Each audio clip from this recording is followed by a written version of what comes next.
Muy bien, ya en el mes de marzo de 2025. Parece que el tiempo corre más rápido que nosotros. En el capítulo anterior habíamos estado refiriéndonos a la situación económica de nuestro país en los prolegómenos de la Primera Guerra Mundial. Y habíamos visto que la situación del pueblo trabajador, de la pequeña burguesía, estaba muy comprometida. Realmente el empuje de las potencias mundiales en el reparto del mundo había producido efectos nocivos en las economías de todos los países no desarrollados, o sea, como nuestro país dependiente, cuya dependencia y atraso quedó tan evidente en los momentos anteriores y durante la Primera Guerra Mundial. Uno de los hechos, que creo que ya lo aludimos en el capítulo anterior, fue el hecho de que el gobierno de Victorino de la Plaza, presidente muy cercano a los intereses ingleses, había permitido la fuga, no diría, pero el traslado, para decirlo suavemente, de las reservas de oro de nuestro país a el extranjero, merced a una convocatoria, a una orden, mejor dicho, de los bancos ingleses, franceses y alemanes de trasladar el oro a sus países de origen. Algo parecido a lo que se ha vivido hará 2 meses, no más, en la República Argentina, donde el oro también salió del país, con destino no muy claro, digamos. Esto pasa en todos los países dependientes, digamos, ¿no? Donde el oro sirve para garantizar los pagos de deuda, entre otras cosas. Y así nos quedamos sin respaldo, sin reservas. Bien, por la ley de 1912 que regula las elecciones por primera vez en nuestro país, donde las elecciones se harán en un sistema que impone el voto secreto, obligatorio, universal, en cuarto oscuro y por listas incompletas, que es lo que permite acceder a las cámaras de diputados y senadores y otras autoridades a los partidos minoritarios. Las elecciones se van a llevar adelante en 1916 y quienes se van a presentar son las fuerzas conservadoras, siempre los partidos que expresan a la oligarquía terrateniente más crudamente, la Unión Cívica Radical, que desde 1890, desde su surgimiento, viene peleando en distintas acciones armadas, populares también, con 2 consignas principales que son la honradez administrativa y comicios limpios. Esto último lo va a lograr con la ley electoral de 1912, a la que acabamos de aludir, que fue lograda gracias a la gestión de Irigoyen con el presidente en su momento, Roque Sáenz Peña. La tercera fuerza que se va a presentar, mucho menor, es el Partido Demócrata Progresista. Ese es el partido en el que va a militar una persona muy importante, a la cual después vamos a aludir, que fue Lisandro de la Torre. Y en realidad, el radicalismo no presenta un proyecto de político, económico, social para estos próximos años. El Partido Demócrata Progresista, en cambio, tiene una orientación que trataría de romper la dependencia de nuestro país, avalando un proteccionismo comercial con el exterior que redundaría en beneficio de las nacientes industrias argentinas. O sea, promover un país industrializado significa de alguna manera comenzar a romper la dependencia y el atraso. Bien, por supuesto, llegan al poder tras las elecciones con un porcentaje abrumador las fuerzas del radicalismo de Irigoyen. Tenemos que mencionar, hacer justicia, que el radicalismo fue creado allá en el 90 no solamente por Hipólito Yrigoyen, sino también, por supuesto, un gran grupo de adherentes, sino por su gran mentor, que fue Leandro Alem.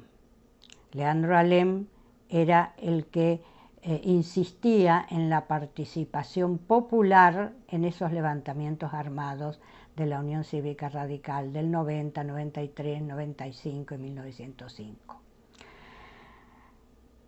El gobierno de Irigoyen se va a encontrar con graves problemas económicos, ya describimos la situación, pero además en un país en 1916 que es productor de materias primas, que le vende a las potencias que están en guerra, principalmente a Inglaterra, y que en su composición, también en la composición de los gobiernos anteriores, no están solamente los intereses ingleses, porque hay que decirlo, cómo se defienden los intereses extranjeros, cuando los extranjeros imponen a sus hombres en los gobiernos nacionales. Y en los gobiernos nacionales, tanto de los anteriores a Irigoyen como en este, pesan mucho los representantes de los intereses extranjeros, no solamente ingleses, que son los principales, sino muy importantes los alemanes. También están los belgas y los franceses. Y a veces esos enfrentamientos dentro de las oligarquías que hemos visto, ¿no? Y que se ponían en evidencia, sobre todo en los momentos de las elecciones, cuando el doctor fulano se presentaba contra el doctor Mengano, eran todos conservadores, eran todos de la oligarquía. El tema es que respondían dentro de esos gobiernos a las oligarquías, a los sectores de las oligarquías ligados a distintos intereses económicos extranjeros. Con esto se encuentra Irigoyen y va a forcejear con estos intereses, digamos, sin la capacidad para imponer un cambio, para expulsar estos intereses extranjeros. Otro aspecto importante del gobierno de Irigoyen es que se encuentra con una política de neutralidad en la Primera Guerra Mundial proclamada por nuestro país, pero a la que durante el gobierno de Victorino de la Plaza tendríamos que ponerle comillas, porque era una neutralidad proclamada, pero no ejercida. En realidad estaba respondiendo más a los intereses de Inglaterra que a los intereses nacionales, y a mantener una política proclamada.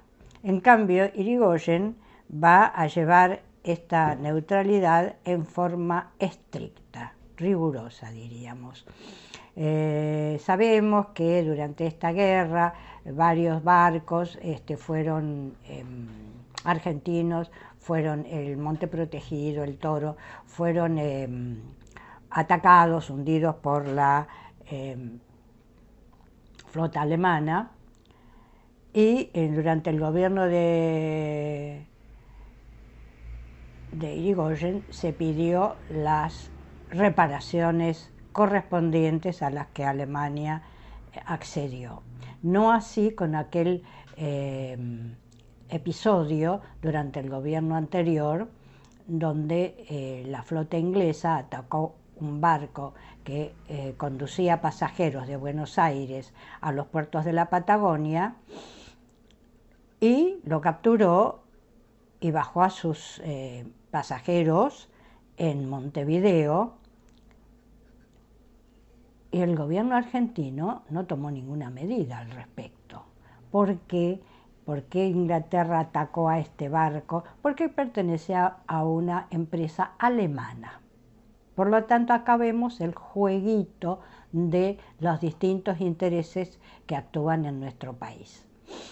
Vamos a adelantar que durante el gobierno de Irigoyen se hicieron algunos actos que nos orientan a valorar su política exterior y de relación con América Latina.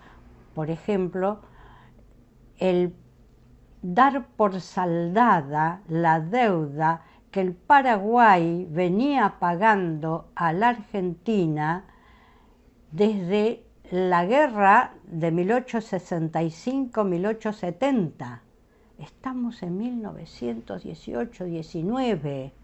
Paraguay todavía pagaba los gastos de la guerra, porque ustedes saben que el país que pierde paga los gastos de la guerra. Bueno, Irigoyen, en una política de buena vecindad con el Paraguay, que es lo que corresponde, dio por saldada esta deuda. Más adelante en otro gobierno veremos que esto prosigue. Pero a la vez, si leemos lo que escribe Irigoyen y lo que piensa Irigoyen de la conquista de América por parte de España, es como para que nos dé un escalofrío, sobre todo cuando después de 1992 y el tema del quinto centenario del descubrimiento de América, se pusieron, por decirlo así, los puntos sobre las íes de lo que fue esa conquista, un verdadero exterminio y genocidio de pueblos enteros, y que lo que trajo a España no fue los adelantos, la modernidad, los hospitales y las escuelas, trajo un feudalismo atrasado del cual Europa ya había salido cuando España entraba. Bien, esto es, digamos, las contradicciones de nuestra burguesía. Hay que decir también que algunas reivindicaciones de la clase obrera fueron tenidas en cuenta. No a fondo, y además algunas, como algunos gremios que obtuvieron su derecho a la jubilación, fueron aprobadas por el gobierno, pero después no se llevaron adelante, no se cumplieron por parte de los empleadores, por parte de los patronos. Otra cuestión que abordó Irigoyen fue el hecho de que las empresas ferroviarias, ustedes saben que los ferrocarriles estaban en manos de las empresas inglesas, esas empresas eran las que fijaban el monto de los boletos, sin intervención del Estado argentino. El gobierno decide que en la, digamos, institución de las de las tarifas ferroviarias va a tener parte el Estado argentino, va a regular, y las empresas durante 2 años no cumplen las disposiciones del gobierno. Por lo tanto, el gobierno decide que las empresas, y obliga a las empresas a devolver el excedente que considera el gobierno que cobraban las empresas, y además a que el Estado formara parte de la decisión del manejo de las tarifas ferroviarias. Digamos, es un enfrentamiento con las empresas ferroviarias, y también tenemos que agregar que se veía la deformación para el desarrollo de nuestra economía, del trazado de las vías ferroviarias, que todas están hechas como en una red que van a confluir en el puerto de Buenos Aires, para que Inglaterra y las demás potencias pudieran sacar esos recursos que se llevaban de aquí hacia sus países de origen. O sea, un ferrocarril trazado al servicio de los intereses extranjeros. Y allí el gobierno proyecta y ejecuta el famoso, aunque ahora olvidadísimo, ferrocarril de Guaytiquina, allá en el noroeste, ahora salteño, pero que en aquel momento había una provincia que se llamaba San Antonio de los Cobres, y allí se proyecta y se ejecuta un ferrocarril que transita entre 4.000 y 5.000 metros de altura, que nos va a conectar con Chile para que nuestros productos del noroeste argentino puedan salir atravesando Chile rápidamente al Pacífico y no tengan que ir ni por el Canal de Panamá ni por el sur, lo cual indica una expresión de la soberanía nacional en cuanto y al desarrollo económico, por supuesto. Ferrocarril que hoy no existe. A todo esto tenemos que decir que los problemas de pobreza vienen acentuándose. Si bien en 1914 hubo 65 huelgas, en 1915 son 80 y ya para 1916 los conflictos se agudizan porque no se resuelve la situación económica, y menos en medio de una guerra mundial como la que se estaba desarrollando, y menos cuando no hay un proyecto verdadero de independencia económica y soberanía política. Bien, en el movimiento obrero en la Argentina se habían desarrollado las tareas de sindicalización.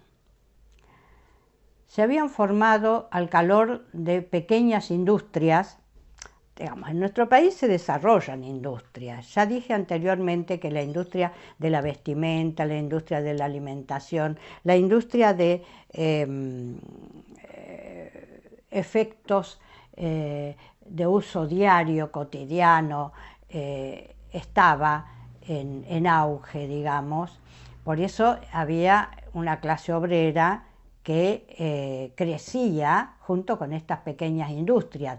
No se considera país industrializado cuando no hay industria pesada, cuando no hay industria del acero, industria de máquinas para fabricar máquinas, etc. Otra cuestión que hace a los intentos de soberanía del gobierno de Irigoyen, y acá no es solamente un intento sino una concreción, es el hecho de que el petróleo argentino fuera de los argentinos y para los argentinos y perteneciera al Estado Nacional, que fue en 1922, ya durante el gobierno siguiente, pero por obra de Irigoyen, la creación de yacimientos petrolíferos fiscales. Empresa que fue un prestigio mundial para nuestro país. Después veremos qué historia es la de YPF.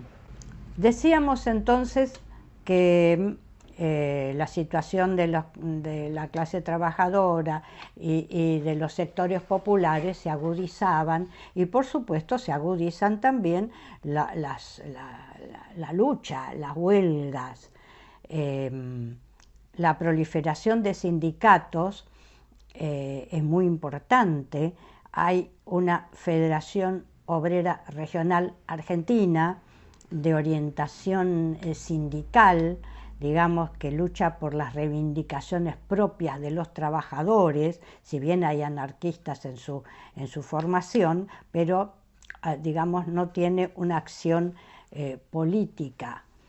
En cambio, la Federación Obrera Regional Argentina del quinto Congreso, la anterior es la que conocemos con Federación Obrera Regional Argentina, la FORA del noveno Congreso, y la que ahora me estoy refiriendo es la FORA del quinto Congreso, y es la que se va a pronunciar en apoyo de la Revolución Rusa y del comunismo anárquico, y que agrupa también a gremios muy combativos, digamos.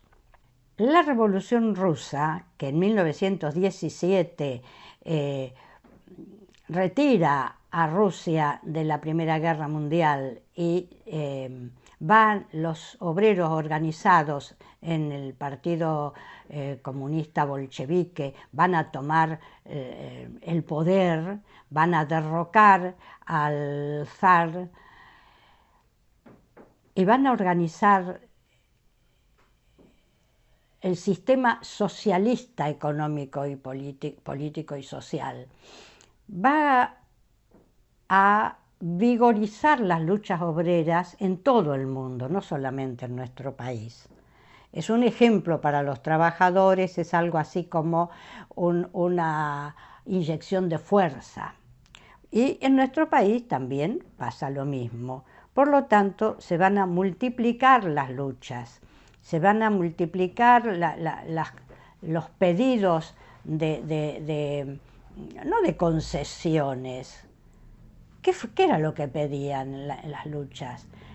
Las 8 horas de trabajo, que se paguen las horas que se trabajan los domingos, o sea, horas extras,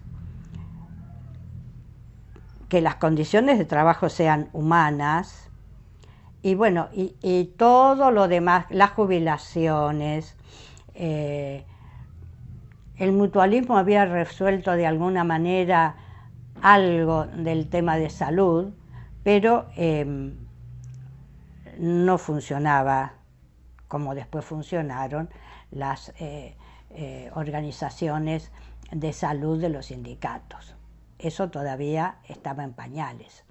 Pero bien, hay una cantidad, una lista enorme de reivindicaciones según cada fábrica, según cada rama de los trabajadores. Los convenios colectivos de trabajo son fundamentales. Y a la luz, digamos, de estos convenios colectivos de trabajo, la clase obrera va adquiriendo también cada vez más fuerza para enfrentar a los patronos, porque ya en los talleres, aún en los pequeños talleres y en las grandes fábricas, no es que el obrero está solo, va a enfrentar con su patrón. Ya tiene una ley, la de los convenios colectivos de trabajo, que lo va a avalar, ya está reforzado, por lo tanto no tiene que bajar la cabeza, no tiene que humillarse, no tiene que suplicar a los patronos. Todo eso está ocurriendo y las huelgas van avanzando hasta que 1918, 1917, 1917 la gran huelga marítima, después viene la gran huelga ferroviaria, y en 1918-19 arrecian las huelgas hasta que en un establecimiento metalúrgico, los talleres Bacena e Hijos, estalla una huelga con el pliego de pedidos que acabamos de mencionar en cuanto a lo que se exigía a los patrones. Esta huelga va a tener un curso un poco distinto a las anteriores. Está empujada, el gremio metalúrgico, no me acuerdo cómo se llama, y forma parte de la fora del quinto Congreso. Los días pasan y la huelga prosigue con fuerza, mientras organizaciones de la oligarquía, como la Liga Patriótica de Carles, de Manuel Carles, y la Sociedad de Trabajadores. Por un lado, la Liga Patriótica se ocupa de perseguir y atacar y castigar a obreros y militantes de las organizaciones sindicales y políticas. También existe una juventud organizada que se conoce con el nombre de la Juventud Lila, que se dedica a lo mismo, prácticamente a cazar personas y golpearlas o eliminarlas. Esta sociedad de trabajadores lo que recluta son obreros sin trabajo, gente con muchas necesidades, y los envía a la fábrica Bacena, en este caso, para cubrir los puestos de los trabajadores en huelga, lo que popularmente se llamó y se llama carneros. La organización sindical, por supuesto, la fábrica está cuidada por la policía, guardias de la misma empresa en los portones de entrada, que protegen a estos carneros, a estos pobres gente que van a llevarlo allí a trabajar, y los huelguistas van uno de esos días con sus familias, sus mujeres y sus niños, a no increpar, sino a pedir, a gritar a gritos, a pedir a los carneros que se incorporen también a la huelga, porque el beneficio es para todos los trabajadores. En realidad no tienen ningún resultado y lo peor es que la policía va a cargar contra la gente y se van a producir 4 muertos, más de 40 heridos, muertos porque la policía en ese tiempo tira con los fusiles, con balas. Ahora también acabamos de vivir represión, que no con balas, pero con otros elementos que producen también muertes. Esto no ha cambiado. Las fuerzas armadas están al servicio de los intereses de los representantes de la economía y que a la vez forman parte de los gobiernos de turno. En el entierro de estos 4 trabajadores acuden alrededor de 200.000 personas, lo cual es muchísimo en un país que tiene, creo, 11 millones de habitantes más o menos. Pero las fuerzas represivas arremeten contra la gente, produciéndose muertos, heridos y muchísimos detenidos. Estos episodios se conocen con el nombre de la Semana de Enero. En realidad, durante varios días, este público, esta marcha, esta gente, estos trabajadores que acompañaban los restos mortales de los obreros, enfrentaron a la policía y durante varios días los barrios de la ciudad estuvieron ocupados en estos combates entre la policía y los obreros y sus familias. Lamentablemente, digamos, pasó a la historia con el nombre de Semana Trágica, aunque no sabemos si realmente trágica, porque la lucha por mejorar la vida no es una tragedia. La lucha por lograr una vida mejor, más humana, siempre es gloriosa. Por lo tanto, prefiero seguirla llamando la Semana de Enero de 1919, y en realidad hay algo muy interesante que hay que poner en evidencia, que es la acción de otro poder, que yo ya me he referido a la prensa como el cuarto poder, que es así como se la llamó, y en realidad la acción de la prensa en aquel tiempo de la semana de enero de 1919, inventando acciones de los trabajadores que no eran ciertas. La lucha era una lucha por reivindicaciones para los trabajadores. Si bien podemos decir que los triunfos de los trabajadores en Rusia electrizaban a la gente, le daban esperanzas, no había una intención de tomar el poder e instalar el socialismo en ese momento. Si bien la acción revolucionaria de la Fora del Quinto Congreso, digamos, era una acción revolucionaria en el sentido de incorporar mejores condiciones de trabajo y salariales y de vida a los trabajadores. La acción de la prensa fue decisiva para convencer a la clase media, la mediana burguesía y alta burguesía, ni hablar de la oligarquía, que no tenía que ser convencida de nada, porque en realidad estaba aterrada con que pudiera suceder en la Argentina lo que había sucedido en Rusia. Por lo tanto, se hablaba de que se quería instaurar el socialismo, el comunismo, una batería de mentiras que hoy día no se sostendrían,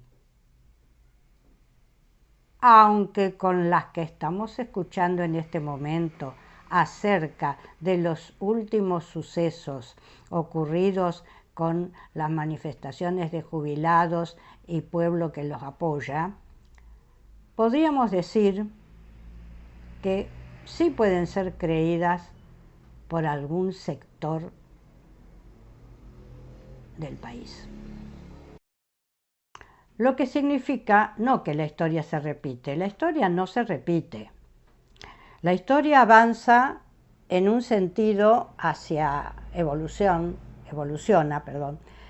en un sentido de zigzag. O sea, va para arriba, llega hasta un punto, baja, hay un retroceso, vuelve más arriba que antes, un pequeño retroceso y así. Y así la humanidad ha avanzado desde el esclavismo hasta el día de hoy, en que esta situación de un capitalismo que ha agotado sus fuerzas, de un capitalismo decadente, que parece dar paso a través de la concentración de la riqueza a un capitalismo distinto, hay distintas teorías, pero que sigue siendo un sistema capitalista que va a luchar también para prevalecer, así como los trabajadores, la clase obrera, los pequeños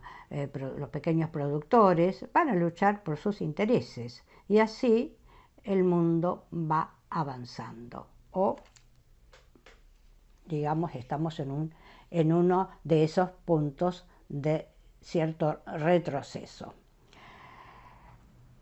En la próxima seguiremos con estos temas que son muy calientes, por así decirlo, dada la situación en que estamos viviendo hoy, tanto en nuestro país como en el mundo, con el avance y los enfrentamientos entre las distintas potencias, con estas guerras pavorosas como son la guerra contra los palestinos de los israelíes o la guerra de Rusia contra Ucrania.